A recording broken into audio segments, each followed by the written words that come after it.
إن الحمد لله نحمده ونستعينه ونستغفره ونؤمن به ونتوكل عليه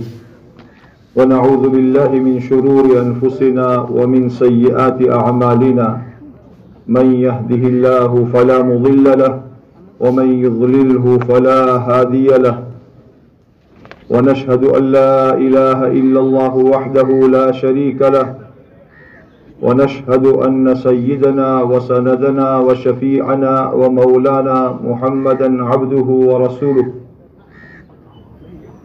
أرسله الله تعالى إلى كافة الناس بشيرا ونذيرا وداعيا إلى الله بإذنه وسراجا منيرا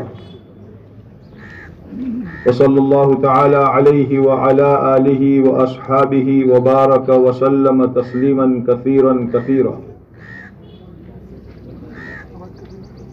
أما بعد فأعوذ بالله من الشيطان الرجيم بسم الله الرحمن الرحيم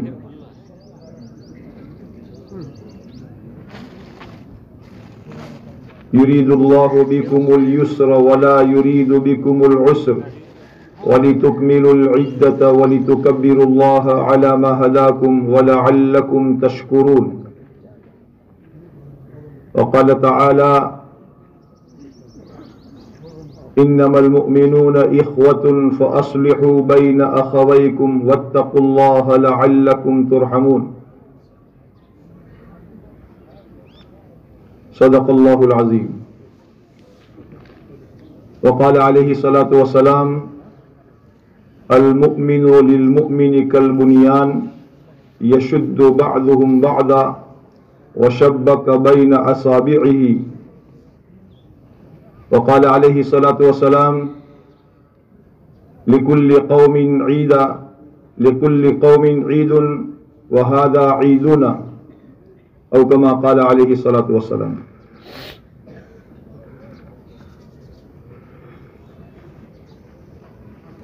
بھائی صف کی چادر بچھانے میں اس کا خیال رکھے کہ پاؤں کی طرف کا جو حصہ ہے وہ لکیر پر صف وہ چادر بچھائے تاکہ آگے کے حصے میں جوتے وغیرہ رکھنے کے لیے آپ کو جگہ مل سکے اور ہماری صف بھی سیدھی ہو سکے. چونے کی جو پٹی لگائی ہوئی ہے اس پر ہماری ایڑی رہے گی. الحمدللہ اللہ جل شانہ من والہ کا فضل ہے، اس کا احسان اور اس کا کرم ہے کہ اللہ تعالیٰ نے ہمیں اور آپ کو رمضان المبارک کے روزوں کے صدقے میں اللہ نے آج کا یہ خوشی کا دن نصیب فرمایا.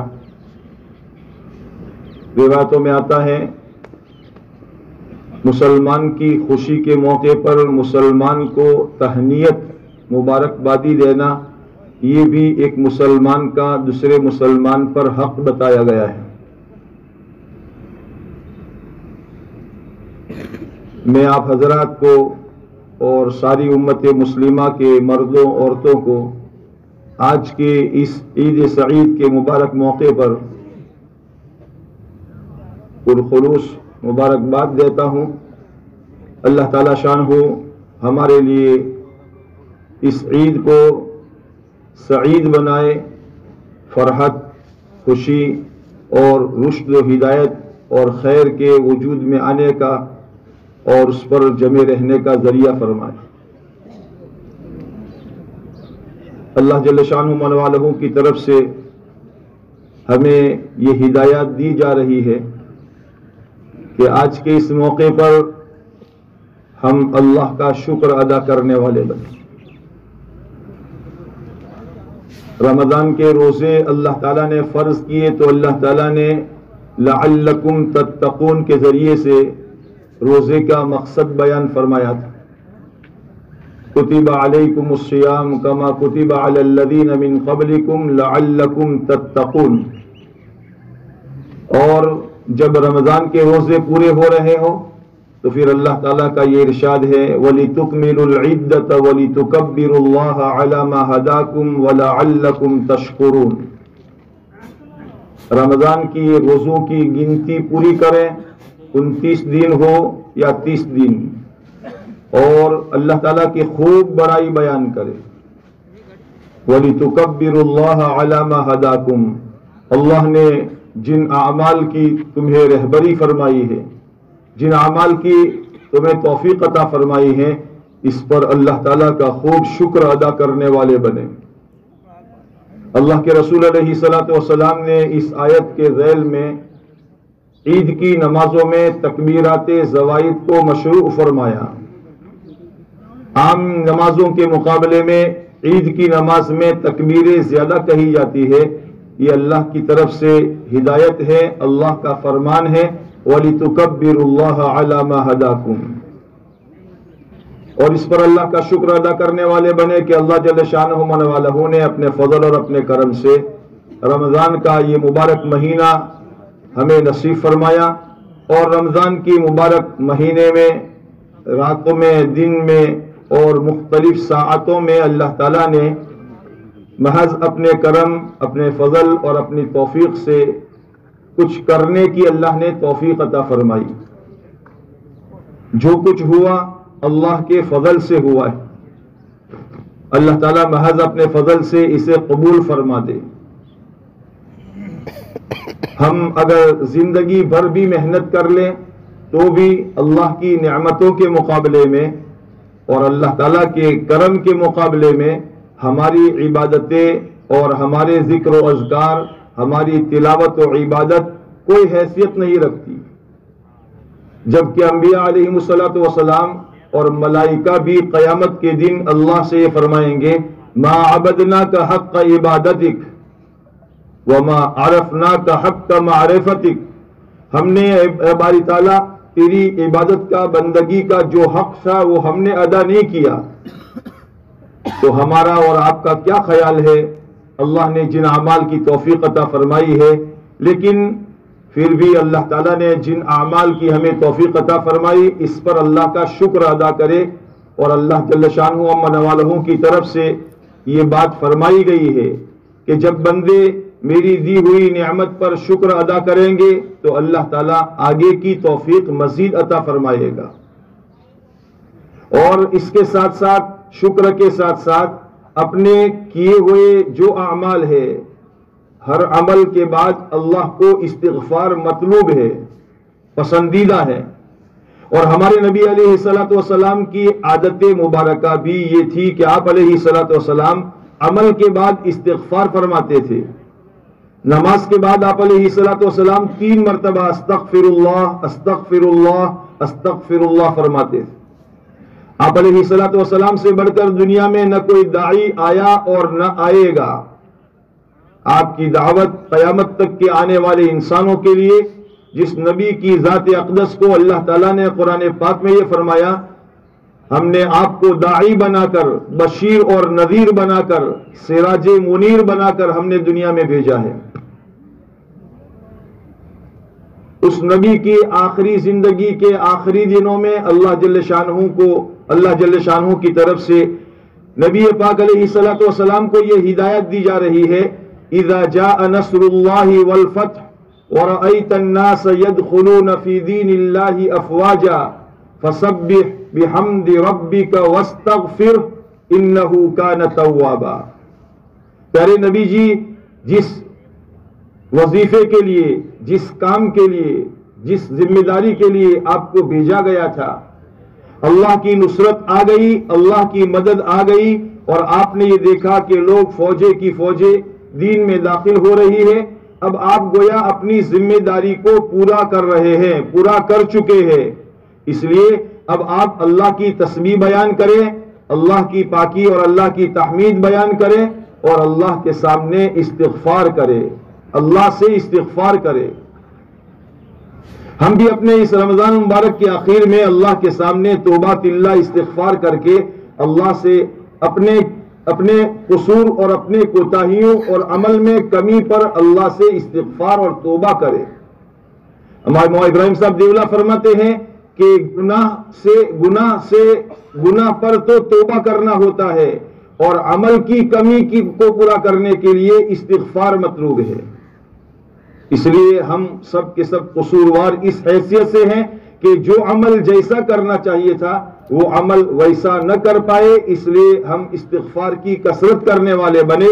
صحابہ فرماتے ہیں کہ ہم حضور پاک علیہ الصلوۃ والسلام کی مجلس میں تشریف فرما ہوتے تھے، اور آپ علیہ الصلوۃ والسلام ایک ہی مجلس، ایک ہی بیٹھک میں بسا اوقات 70 یعنی 70 مرتبہ استغفار کرتے تھے۔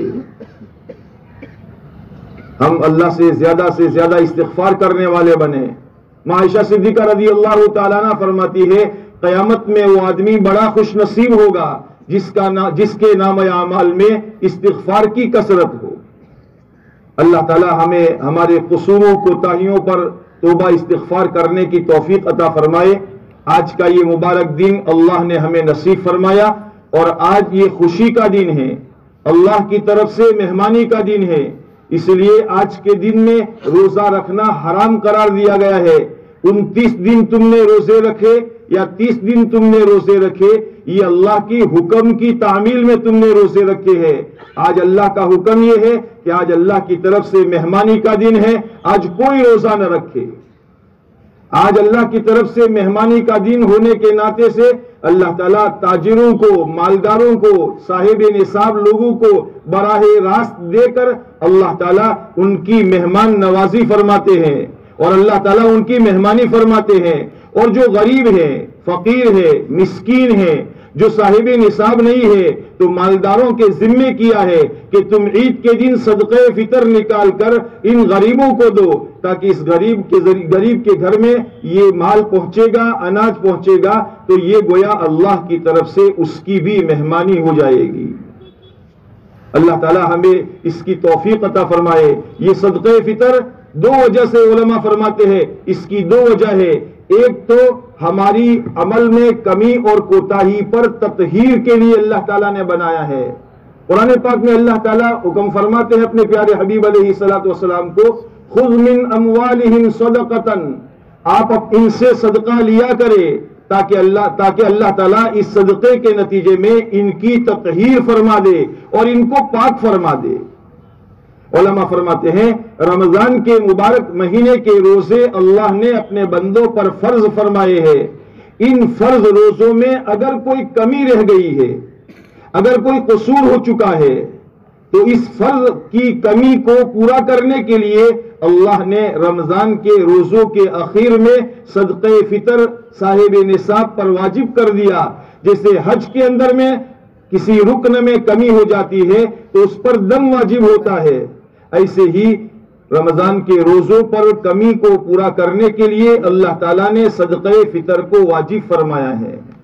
اور دوسری وجہ یہ ہے کہ جیسے اللہ تعالیٰ نے ایمان والوں کے لیے، اللہ تعالیٰ نے ہر ایک کے لیے اللہ تعالیٰ نے اس دن کو خوشی کا دن بنایا ہے، جہاں مالدار صاحب نصاب اپنے مال کے ذریعے سے خوشیاں منائیں گے، وہاں ان کے صدقہ فطر کے ذریعے سے غریب کے گھر میں بھی چولہا جلے گا اور غریب کے گھر میں بھی خوشیاں منائی جائے گی۔ وہ بہت سے حضرات جو شیر لا کر شیر کھاتے ہیں، صبح جا کر شام تک مزدوری کرتے ہیں، تب جا کر ان کا چولہا جلتا ہے۔ آج عید کا دن ہے، عید کے دن خوشی منانے کے لیے آج وہ ملازمت پر نہیں جائیں گے، نوکری پر نہیں جائیں گے، کمانے کے لیے نہیں جائیں گے، تو آج کی روزی روٹی کا مسئلہ اللہ نے ان کے لیے صدقہ فطر سے پورا کروا دیا۔ بہتر یہ ہے کہ عید الفطر میں جانے سے پہلے ہی ہم صدقہ فطر اپنا ادا کرنے والے بنے۔ اللہ جل شانہ و من والہ ہمیں اس کی توفیق عطا فرمائے، اور آج کا سرور و خوشی کا دن اور فرحت و شادمانی کا دن اللہ تعالیٰ دنیا کے ہر مسلمان کو نصیب فرمائے۔ ایسے موقع پر ہر مسلمان کو اس وقت میں یاد کرنے والے بنے اور ان کو اپنی خوشی کے اندر میں شریک کرنے والے بنے، اور کھلانے پلانے کے ذریعے سے ان کو اس کے اندر میں شریک کرنے والے بنے۔ بلکہ بعض فقہا کی رائے یہ ہے کہ اس دن عید کی نماز کے بعد اگر قبرستان میں جا کر قبرستان کے مردوں کو بھی اگر کچھ پڑھا کر اگر بخشیں گے تو اس کے ذریعے سے ان کو بھی خوشی ہوگی، تاکہ ہمارے جو زندہ ہے وہ بھی خوشی میں شریک ہو جائے اور جو دنیا سے چلے گئے ہیں وہ بھی خوشی میں شریک ہو جائے۔ اللہ تعالیٰ نے عید کے اس مبارک دن میں ہماری ساری گویا ملت کے لوگوں کو، پوری بستی کے لوگوں کو، علاقے کے لوگوں کو یہاں جمع فرمایا، اور یہ جمعہ کی نماز میں اور جماعت کی نماز میں اور عیدین کی نماز میں اس طرح لوگوں کا اجتماع، یہ اللہ تبارک و تعالیٰ یہ بتا رہے ہیں کہ امت میں اجتماعیت پیدا ہو جائے اور امت اجتماعیت کے ذریعے سے اپنے مسائل کو حل کرنے والے بن جائے۔ قرآن پاک میں اللہ تبارک و تعالیٰ یہ فرمان ہے، انما المؤمنون اخوہ فاصلحوا بین اخویکم، سارے کے سارے ایمان والے یہ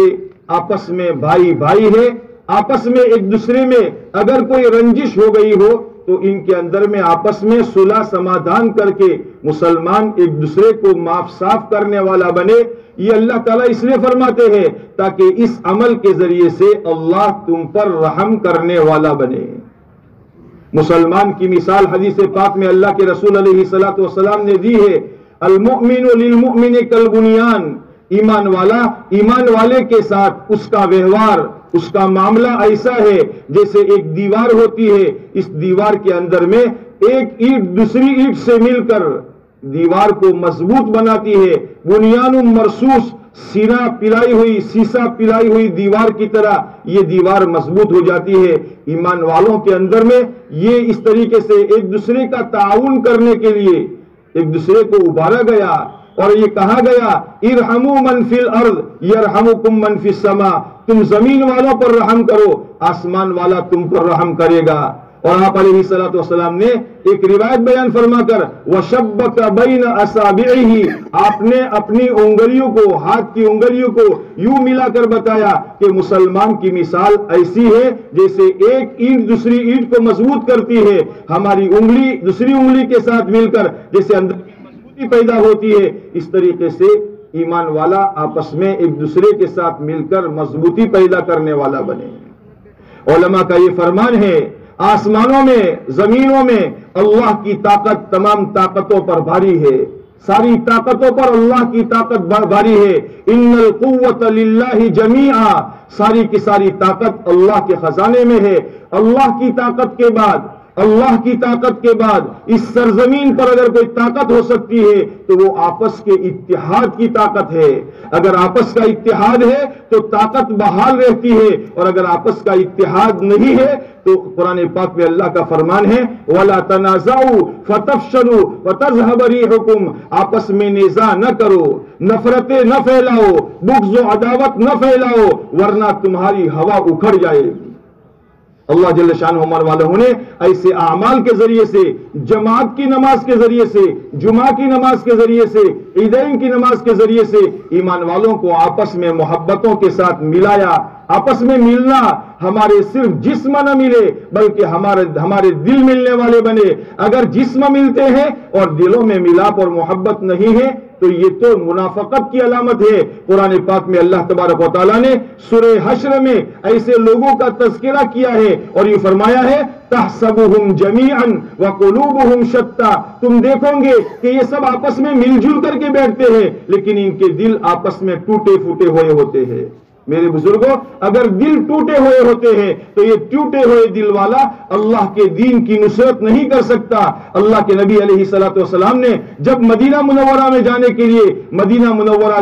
والوں سے یہ درخواست کی تھی ہمیں مدینہ لے جاؤ اور مدینے میں قیام کا کوئی نظام بناؤ، اس وقت مدینے کے انصار صحابہ کرام تشریف لائے ہوئے تھے۔ انہوں نے عرض کیا اے اللہ کے رسول علیہ الصلوۃ والسلام، اس وقت میں ہم پھٹے ہوئے ہیں، ہمارا قبیلہ اوس اور ہمارا قبیلہ خزرج برسوں کی لڑائی کے اندر میں لڑتا چلا جا رہا ہے، آپ ایسا کریں ہمارے پاس کوئی مقری پڑھانے والا بھیج دے، کوئی امام بھیج دے، کوئی اچھا آدمی بھیج دے جو ہمیں دین سکھائے۔ چنانچہ جناب رسول اللہ صلی اللہ علیہ وسلم نے ان کے مطالبے پر مصعب ابن عمیر رضی اللہ تعالیٰ عنہ کو مدینہ منورہ بھیجا۔ ایک سال کی محنت کے نتیجے میں مدینہ منورہ کا کوئی مکان ایسا نہیں بچا تھا جس مکان کے اندر میں اسلام کی روشنی نہ پہنچی ہو، اللہ اور اس کے رسول صلی اللہ علیہ وسلم کی محبت دل میں نہ اتر چکی ہو، بچے کے دل میں اللہ کے نبی علیہ الصلوۃ والسلام کی محبت اتر چکی تھی۔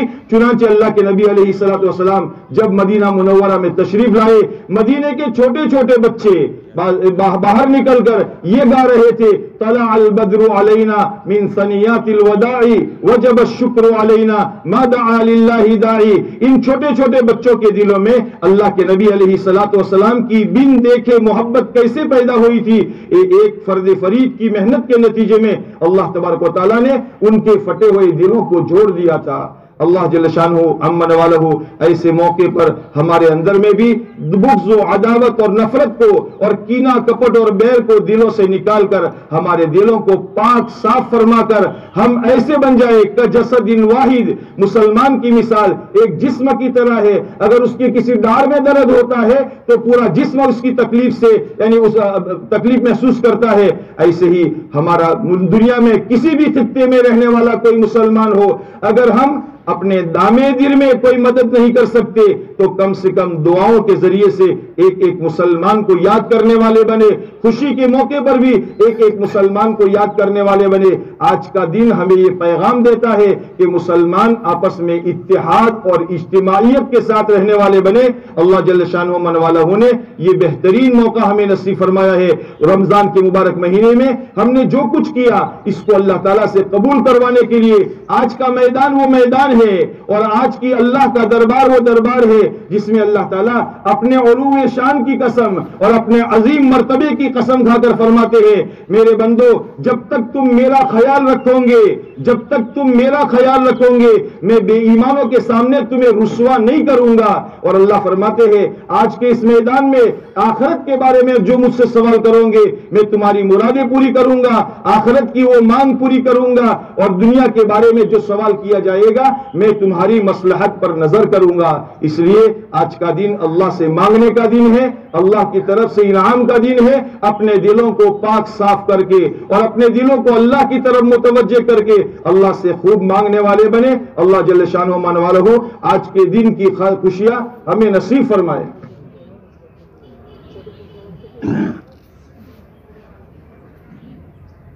آج کے دن کی خوشیاں اللہ تعالیٰ ہمیں نصیب فرمائے اور قیامت تک اللہ تبارک و تعالیٰ ان خوشیوں میں اللہ تعالیٰ ہمیں سدا باقی رکھے۔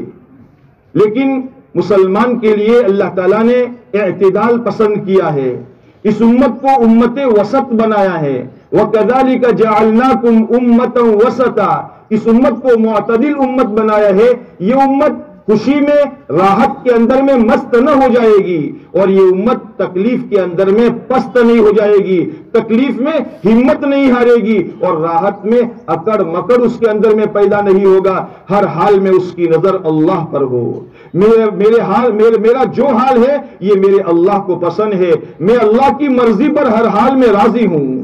میں اللہ کی مرضی پر ہر حال میں راضی ہوں۔ اللہ کے نبی علیہ الصلوۃ والسلام کی دعاؤں میں آتا ہے، اللہ کے نبی علیہ الصلوۃ والسلام یہ دعا مانگا کرتے تھے، اللہم انی اسألک الصحۃ والعفۃ والامانۃ وحسن الخلق والرضا بالقدر۔ اے اللہ میں تجھ سے صحت کا اور عفت اور پاک دامنی کا اور امانت داری کا سوال کرتا ہوں اور اچھے اخلاق کا سوال کرتا ہوں، اور اے اللہ تیری مرضی پر راضی رہنے کا سوال کرتا ہوں، میں ہر حال میں اللہ کی مرضی پر راضی رہنے والا بنوں۔ اگر خوشی ہے تو یہ خوشی اللہ نے دی ہے، اس خوشی کے اندر میں ہمارے دلوں میں گھمنڈ نہ پیدا ہو جائے۔ سوچے اور سیرت پر نظر کرے، ہمارے آقا صلی اللہ علیہ وسلم مدینہ منورہ کے مکہ مکرمہ کے 13 سال مسلسل حالات میں گزارنے کے بعد جب مدینہ منورہ میں ہجرت فرما کر تشریف لے گئے اور مدینہ میں ہر سال کی ابتدا میں انتہا میں پتہ نہیں کیسے کیسے حالات، کبھی احد کے حالات، کبھی بدر کے حالات، کبھی خندق کے حالات اور کبھی کیا کیا حالات کے بعد سن 8 ہجری میں اللہ کے رسول صلی اللہ علیہ وسلم مکہ مکرمہ میں فاتحانہ داخل ہوئے۔ کیا اندر میں ارمان ہوں گے، صحابہ کے دلوں میں کیا کیا ارمان ہوں گے، بیت اللہ میں جائیں گے، مکہ مکرمہ میں جائیں گے، بیت اللہ کا طواف کریں گے اور یہ کریں گے وہ کریں گے، اور اس کے نتیجے میں ایک صحابی رضی اللہ تعالیٰ عنہ سے اس قافلے کی سرداری کے حالت میں یہ بات ان کی زبان سے نکل گئی، الیوم یوم الملحمہ، اليوم یوم الملحمہ، آج تو اپنی دشمنی کا بدلہ لینے کا دن ہے اور تکا گوٹی کرنے کا دن ہے، لیکن ہمارے آقا صلی اللہ علیہ وسلم نے فرمایا نہیں، اليوم یوم المرحمہ، آج تکا گوٹی کرنے کا دن نہیں ہے، آج اور دشمنی کو اس کا بدلہ لینے کا دن نہیں ہے، بلکہ آج رحم کا دن ہے، آج کا دن رحم کا دن ہے۔ آپ علیہ الصلوۃ والسلام مکہ مکرمہ میں فاتحانہ داخل ہو رہے ہیں، لیکن آپ علیہ الصلوۃ والسلام کا سر مبارک تواضع اور عاجزی کے نتیجے میں اونٹ کے کجاوے سے لگ رہا ہے، اور آپ کی زبان مبارک پر یہ الفاظ ہے، لا الہ الا اللہ وحدہ، ایک اکیلے اللہ نے کیا ہے، ہم سے کچھ نہ ہوا ہے اور نہ ہوگا۔ آپ کے الفاظ ہے، لا الہ الا اللہ وحدہ نصر عبدہ ہزم الاحزاب وحدہ، ایک اللہ ہی نے کیا ہے، اس نے اپنا وعدہ پورا کیا ہے، اس نے اپنے بندے کی مدد کی ہے، اس نے ساری باطل طاقتوں کو شکست دی ہے، ایک اللہ ہی کا نام زبان پر ہے۔ آج کے اس مبارک دن میں ہمارے اندر میں یعنی یہ اکڑ مکڑ پیدا نہ ہو جائے اور راحت میں ہم مست نہ ہو جائے، اس لیے آج کے مبارک دن میں اللہ نے ہمیں اس طرف متوجہ کیا، وَلِتُكَبِّرُوا اللَّهَ عَلَى مَا هَدَاكُمْ، آج کے اس دن میں اللہ کی تکبیر بیان کرو، اللہ بڑے ہیں، اللہ بڑے ہیں، اور اللہ کے مقابلے میں دنیا کی ساری طاقتیں ہیچ ہے، اور دنیا کی ساری مخلوق اللہ کی بنائی ہوئی ہے، ایک مالک الملک ہے جس کے قبضے میں سارا کا سارا سب کچھ ہے۔ ہماری نظر اللہ پر ہو، ہم اپنی خوشی میں مست ہو کر ایسے مست نہ ہو جائے کہ ہماری وجہ سے دوسروں کو تکلیف پہنچے۔ مسلمان دنیا میں لوگوں کو راحت پہنچانے والا ہوتا ہے، مسلمان لوگوں کو تکلیف کا ذریعہ نہیں بنتا۔ کہنے والوں نے سچ فرمایا ہے، خیر الناس من ينفع الناس، لوگوں میں بھلا آدمی وہ ہے، لوگوں میں اچھا آدمی وہ ہے جو لوگوں کے لیے بھلائی کرنے والا ہو۔ آپ علیہ الصلوۃ والسلام نے فرمایا، ایک آدمی کا جنت میں داخلہ صرف اس وجہ سے ہو گیا کہ راستے میں ایک درخت تھا، جو درخت لوگوں کو آنے جانے میں دشواری اور مشکلی کا ذریعہ بنتا تھا، اس نے اس درخت کو کاٹ کر راستہ کشادہ کر دیا، چوڑا کر دیا اور راستہ صاف کر دیا۔ اللہ کے نبی علیہ السلام فرماتے ہیں، اس عمل کی برکت سے اللہ نے اس کو جنت میں داخل کر دیا۔ ہم ساری دنیا کے انسانوں کو امن کا، شانتی کا، پریم کا، محبت کا پیغام دینے والے بنے۔ اسلامی تعلیمات میں ہمیں ہمارے آقا محمد رسول اللہ صلی اللہ علیہ وسلم نے یہ خبر دی ہے، ہم ساری انسانیت کے لیے امن کا پیغام لے کر آنے والے ہیں۔ اسلام دنیا میں سلامتی کو چاہتا ہے، ایمان دنیا میں امن کو چاہتا ہے، پریم اور محبت کو چاہتا ہے، نفرتیں، عداوتیں یہ اللہ کو پسند نہیں ہے۔ اس لیے ہم آپس میں مل جل کر آپس میں رہنے والے بنے، ایک دوسرے کی مدد کرنے والے بنے۔ اللہ کے نبی علیہ الصلوۃ والسلام نے دنیا کے سارے انسانوں کے بارے میں، ارے انسان تو انسان، مانوتا تو مانوتا دور کی بات ہے، اللہ کے نبی علیہ الصلوۃ والسلام نے جانوروں کے حقوق بتائے ہیں، کتوں کے اور پرندوں کے حقوق بتائے ہیں، اور یہ فرمایا ہے، ارحموا من فی الارض یرحمکم من فی السماء، اے دنیا والو تم زمین والوں پر دیا کرو، تم زمین والوں پر رحم کرو، تمہارے دنیا والوں پر دیا اور رحم کرنے کے نتیجے میں آسمان والا تم پر رحم کرے گا، وقت پر بارشیں برسائے گا، سردیوں میں سردیاں ہوگی، گرمیوں میں گرمیاں آئے گی اور بارشوں میں بارش آئے گی۔ یہ مالک کی مہربانی جب ہوگی جب تم ایک دوسرے پر مہربانی کا معاملہ کرنے والے بنو گے۔ اللہ جل شانہ من والہ اس خاص خصوصیات سے ہمیں مالا مال فرمائے اور اللہ تعالی ہمیں اس پر عمل کی توفیق نصیب فرمائے۔